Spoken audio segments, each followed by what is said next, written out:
Physique-chimie au brevet, session septembre 2018, en Polynésie française. Choisir sa voiture. On trouve désormais sur le marché des véhicules de type électrique, thermique ou hybride.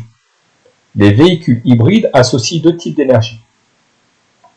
On s'intéresse à quelques caractéristiques techniques afin de pouvoir choisir le véhicule approprié en fonction de ses besoins.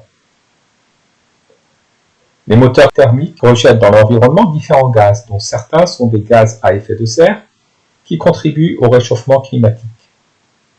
Lors de la combustion du carburant de formule chimique C7H16, en présence de dioxygène, un mélange de produits se forme, constitué d'eau et de dioxyde de carbone. Cette transformation chimique est modélisée par une réaction chimique d'équation. Une molécule de carburant réagit avec 11 molécules de dioxygène pour donner 8 molécules d'eau et 7 molécules de dioxyde de carbone. La combustion du carburant. Recopier les formules chimiques des réactifs intervenant dans la réaction. Alors, lorsqu'on écrit l'équation d'une réaction chimique, on place à gauche les réactifs et à droite de la flèche les produits de la réaction. Les formules chimiques des réactifs intervenant dans la réaction sont donc C7H16, qui est le carburant, et O2, qui est le dioxygène. Donnez le nom des atomes qui constituent les molécules des réactifs. La molécule de carburant C7H16 est constituée d'atomes de carbone de formule C et d'atomes d'hydrogène de formule H. La molécule de dioxygène de formule O2 est constituée d'atomes d'oxygène de formule O. Une transformation chimique s'interprète au niveau microscopique comme une redistribution des atomes. Illustrez cette redistribution des atomes dans le cas de la combustion du carburant. L'équation de la réaction s'écrit C7H16 plus 11O2 donne 8H2O plus 7CO2. Nous voyons que les atomes de carbone du carburant s'associent avec les atomes d'oxygène du dioxygène pour former du dioxyde de carbone.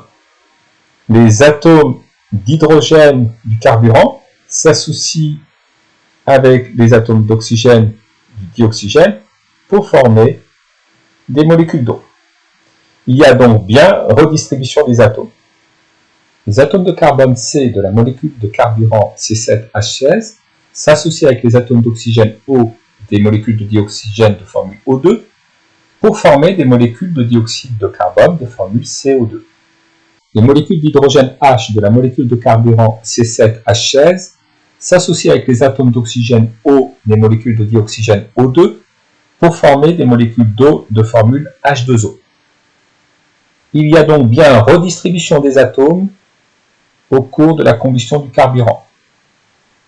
Expliquez en quoi l'utilisation de véhicules à moteur thermique peut nuire à l'environnement.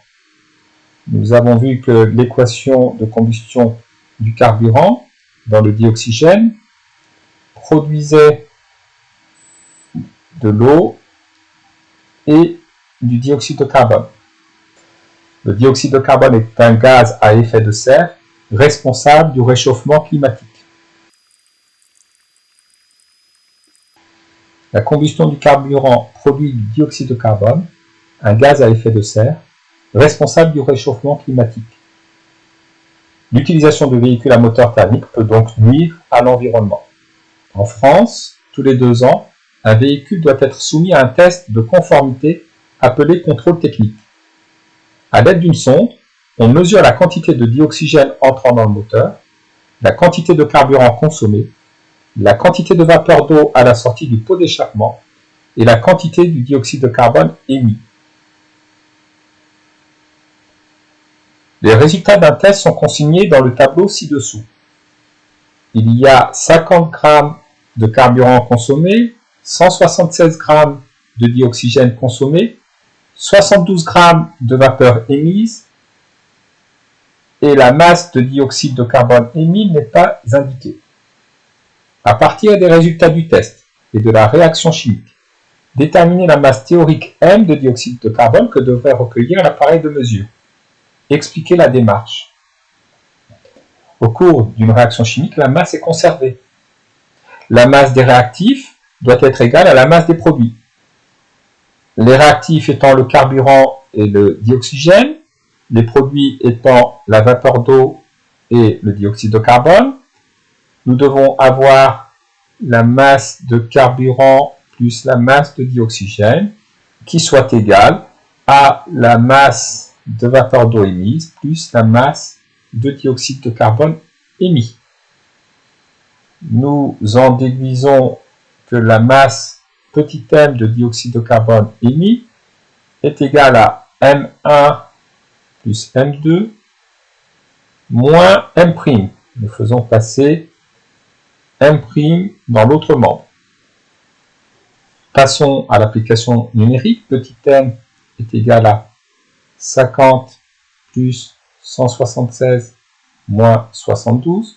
176 moins 72, cela nous fait 104. 104 plus 50, 154 grammes. La masse de dioxyde de carbone émis est égale à 154 grammes. Les véhicules à moteur électrique. Le moteur d'un véhicule électrique fonctionne grâce à une batterie électrique. Nommez les formes d'énergie E1 et E2 du diagramme de conversion d'énergie ci-dessous en choisissant parmi les termes suivants. Thermique, électrique, nucléaire, lumineuse, cinétique. La batterie convertit l'énergie chimique en énergie électrique. Une partie de l'énergie chimique reçue est convertie en énergie thermique. Le moteur électrique convertit l'énergie électrique reçue en énergie cinétique. Il communique aux roues. Et une partie de l'énergie électrique reçue par le moteur est dissipée sous forme d'énergie thermique. Choisir un véhicule en fonction de ses besoins. Un concessionnaire automobile reçoit un client qui désire acheter une nouvelle voiture. Le client a besoin d'une voiture pouvant effectuer sans interruption un trajet sur une distance au moins égale à 500 km.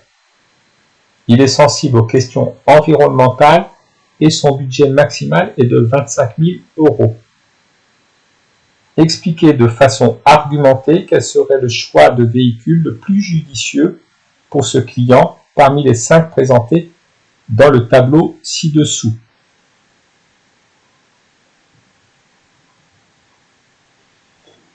Alors, nous avons 5 véhicules qui nous donnent l'autonomie du véhicule, le carburant ou l'énergie utilisée, la consommation moyenne de carburant, le coût, l'émission de dioxyde de carbone et l'émission d'oxyde d'azote. Alors, pour pouvoir effectuer sans interruption un trajet sur une distance au moins égale à 500 km, il faut éliminer le véhicule numéro 4, dont l'autonomie n'est que de 360 km, puis le budget maximal étant de 25 000 €, nous allons éliminer le véhicule numéro 5. Il reste 3 véhicules, le véhicule 1, le véhicule 2, le véhicule 3. Ces 3 véhicules permettent une autonomie d'au moins 500 km. Et leur prix n'excède pas les 25 000 €. Ces 3 véhicules n'utilisent pas la même énergie. Le véhicule 1 fonctionne à l'essence, le véhicule 2 fonctionne au diesel et le véhicule 3 est un véhicule hybride. La consommation moyenne de carburant pour le véhicule 1 elle est de 5,1 litres au 100 km, le véhicule 2 3,5 litres au 100 km, le véhicule 3 3,3 litres au 100 km. Donc a priori, nous pouvons éliminer pour cette raison le véhicule 1, il consomme trop de carburant. Et de plus, autre raison, il a une autonomie plus faible que le véhicule 2 et que le véhicule 3. De plus, bien qu'il ne soit pas très cher, il émet au kilomètre énormément de dioxyde de carbone par rapport au véhicule 2 et au véhicule 3. Entre le véhicule 2 et le véhicule 3, l'autonomie du véhicule 2 est bien meilleure que celle du véhicule 3. La consommation moyenne de carburant du véhicule 2 est légèrement supérieure à celle du véhicule 3. Le prix du véhicule 2 est légèrement inférieur au prix du véhicule 3. Par contre, le véhicule 2 émet plus de dioxyde de carbone au kilomètre que le véhicule 3.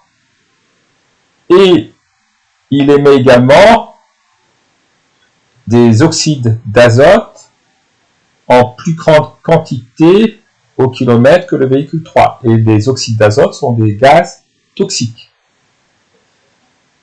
Je conseillerais à ce client de choisir le véhicule 3 puisqu'il permet une grande autonomie. Il consomme peu de carburant aux 100 km. Il ne dépasse pas le budget que s'est fixé le client. Et par-dessus tout, il est moins polluant puisqu'il rejette moins de dioxyde de carbone et d'oxyde d'azote que le véhicule 2 notamment. Donc le véhicule 4 n'a pas une autonomie suffisante. Le prix du véhicule 5 dépasse le budget du client. Le véhicule 1 n'a que 850 km d'autonomie. Il consomme plus que les véhicules 2 et 3. Il émet trop de dioxyde de carbone. Les caractéristiques des véhicules 2 et 3 sont voisines, mais on préférera conseiller le véhicule 3 car le véhicule 2 émet plus de dioxyde de carbone et d'oxyde d'azote, gaz nocif. Donc il est judicieux pour le client de choisir le véhicule numéro 3.